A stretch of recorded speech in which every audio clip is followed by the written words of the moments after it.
The 8th of October 2025, 3:42 p.m. The South China Sea turns tense. Two Type 52D destroyers spear through the water, slicing the swells and driving straight at the U.S. Destroyer USS John Finn.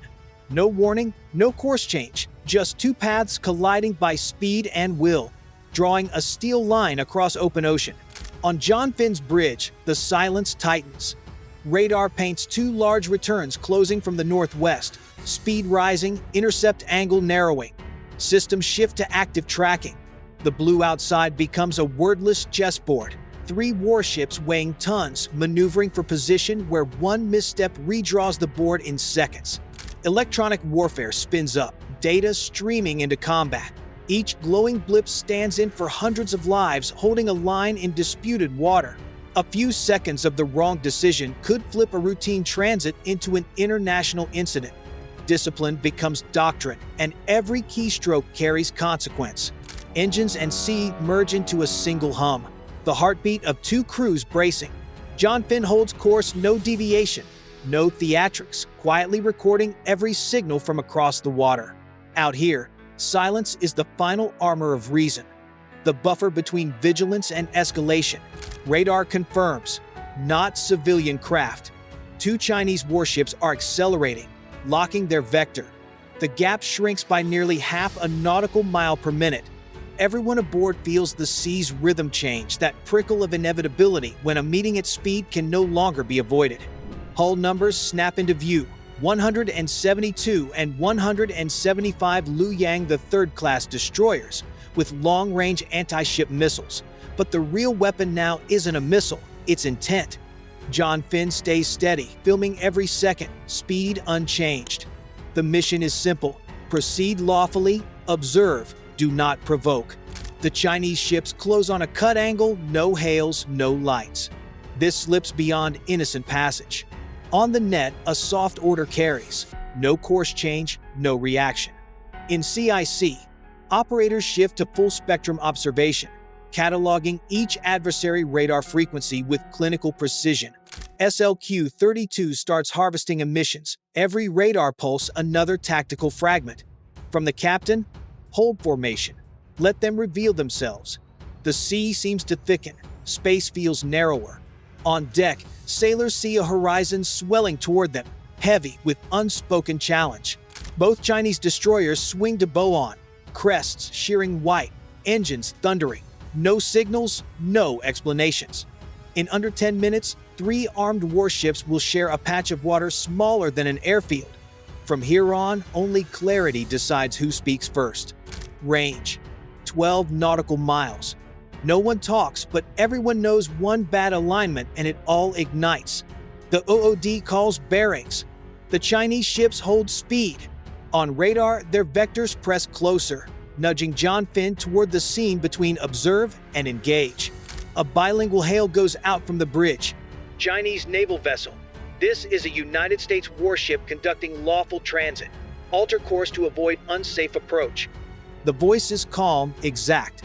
Radio returns absolute silence. No reply, no signal lamp, only sea and overlapping radar sweeps.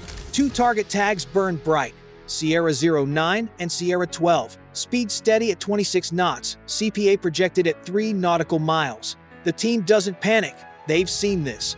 But the air is heavier this time. Something different lives in the way those hulls are moving. Both ships hold parallel vectors, no crossing, no drift pushing straight like they're probing limits. Phase 1, passive observation. The captain orders. In Navy terms, stand firm, show no fear. Optical heads slew together, lenses locking onto two advancing walls of steel. Zoom shows crews on deck, helmets on, small arms slung but not raised. Deterrence posture, not war. In CIC, a new radar node appears. Type 364 surface search sweeping across bands. They're scanning, not targeting. For now, the line holds. Adversary operating in X-band surface mode, no fire control tone, the EW Watch reports. The captain nods, log it. To port, the second destroyer noses 3 degrees closer, small, but enough to tighten the geometry. Comfort range shrinks to 2.7 nautical miles and falling. Every camera, every radar on John Finn records. In the South China Sea, facts are the first weapon. Eyes on the horizon, the captain says. They want us to flinch. Then level. Maintain course. In the flat blue, resolve becomes the strongest shield. The water turns into a steel chessboard. Each knot, each bearing, each pulse is a move. John Finn raises visible posture, no threat, just presence. The 5-inch gun eases 5 degrees starboard. Slow and deliberate. It doesn't lock or load. It simply says, "We see you." 50 cal mounts are manned with safeties on. CIWS hums through checks. No one wants escalation, but everything rolls to tape. Below, operators work in surgical quiet, orchestrating a symphony designed to be heard only if something goes wrong. EW keeps collecting. Both emitters stay steady at 8 nautical miles. Each pulse is gold frequency, strength, operating habits. John Finn doesn't answer in kind, only archives, because in modern conflict, information can outrun ammunition. Set Seahawk Condition 1. Hold launch without authorization. The order moves ship wide. On deck, the crew unfolds rotors and powers up, then waits.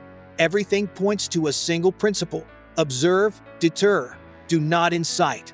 The Chinese destroyers hold course, no slowdown, no turn, a display of control and confidence. Seahawk lifts, slow and measured. The MX-20 sensor swivels, locking both ships. In psychological warfare, a steady gaze can weigh more than a loaded barrel. From 800 feet, the lens reads everything: hot plumes from stacks, helmets glowing in IR. The report flows to CIC. Visual confirmed 172 and 175. Multiple crew topside, weapons unmanned, radars active.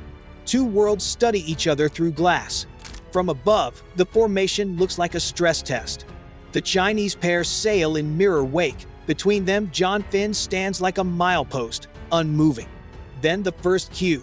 Seahawk's green laser blinks twice across the lead bridge. Subtle, unmistakable, "We see you."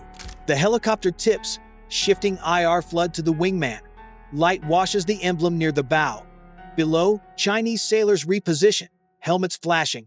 No weapons raised, but the body language speaks clearly. The silent confrontation is officially on. Under hard sun, several Chinese sailors take observation posts, binoculars up, eyes fixed on the American ship. No one fires, no one yields, yet every small movement lands like an order. Inside John Finn's bridge, pens scratch. Clocks tick the soundtrack of restraint. The Seahawk pilot holds 0.7 nautical miles, angle steady. Below, the tactical officer confirms. All actions within ROE. No provocation, but every motion carries meaning. At sea, presence is the strongest language of deterrence, and clarity is its grammar. 4:06 p.m. Seahawk orbits at 600 feet, IR locked. The 2 Chinese ships tighten formation, only a cable apart. Their radar tone thickens, frequency rising a shift into active surface tracking. The board changes, even if the pieces don't. No fire control tone yet, but they're painting us. EW reports, the room stays calm. Everyone knows what that means: measurement, not menace. The captain leans in. Let them look. Make sure they see what professionalism is. 3 ships, 2 philosophies. Muscle on one side, composure on the other. Then abruptly, Mandarin on Channel 16. You are entering Chinese waters. Alter course immediately. In CIC, the recorder stamps the second, preserving tone and claim alike. John Finn's captain keys the mic, voice level and clear. Chinese naval vessel. This is a United States warship. We are operating lawfully in international waters. Your actions are unsafe. No threats, no heat, just diplomacy spoken in a storm. From above, the reaction is visible. Officers pause. A signal flag rises, then lowers. The lead destroyer throttles back wake, shortens speed, drops to 22 knots. Contact speed decreasing, CPA widening. Seahawk reports, tension eases like a rope going slack. Sensors still track, but the geometry shifts. The intercept softens into a parallel run. They're backing off, someone murmurs. The room exhales, But the captain doesn't smile. Eyes on the monitor, he says quietly, "No one wins a standoff, you only decide when it ends." 4:12 p.m. The ocean returns to rhythm, engines droning like a heart past the scare. The Chinese ships widen to 4 nautical miles, bows easing outward a face-saving separation. Overhead, Seahawk keeps orbit, documenting each tiny change. Radar confirms both contacts have slipped off John Finn's track. Emissions fade to navigation mode. Maintain visual until full course divergence. The captain orders, voice low and firm. A lesson in patience packaged as procedure. On deck, the sea calms. Watchstanders remain at posts. No one slings arms, but the strain thins. At 4:15 p.m., both Chinese destroyers come left to a reciprocal heading, sliding north. Their wakes string out behind them like punctuation at the end of an unsaid sentence. Their radar tone softens to basic maritime traffic. Contacts open to 6.3 nautical miles. No flares, no warnings, no collisions, just 2 navies stepping back from the edge without fanfare. On the bridge wing, the captain watches. Pride tempered by quiet. "Our weapon was presence," he murmurs, "and our armor was patience." Seahawk banks and comes home. There's no trophy to log, only a lesson. Sometimes victory isn't about strength, it's about never needing to show it. But the South China Sea rarely rests. This is one link in a tightening chain. Lately, China's Navy has upped patrols, shadows, and strategic close-ups around contested islands. Each pass brings rougher water, stronger signals, and cameras already rolling. Late September satellite shots showed 6 Chinese destroyers drilling near the Paracels, barely 200 nautical miles from John Finn's lane this week. Below, 2 Type 39C submarines surfaced in the same grid, China's largest undersea push in nearly a decade. Every movement tests limits and reactions. For Washington, this isn't an arms race. It's a resolve exam. Freedom of navigation ops aren't about confrontation. They're about consistency, keeping international law intact. If U.S. ships bend whenever China bristles, precedent bends with them and maps follow precedent. So when a ship like John Finn sails straight, it's more than a track line, it's a statement. A small sweep on radar, a large assertion of order through discipline. Out here, every knot and heading carries policy weight, not just numbers. This wasn't a drill, it was a message. And in these waters, messages travel at about 28 knots. One question remains: should the U.S. push back harder or keep using composure as a weapon? The answer sits with the eyes that watched. If this story deserves daylight, share it, comment, and debate. Across a wide ocean, it isn't just waves that move fast, it's trust in human restraint. Because at sea, sometimes silence is the truest strength.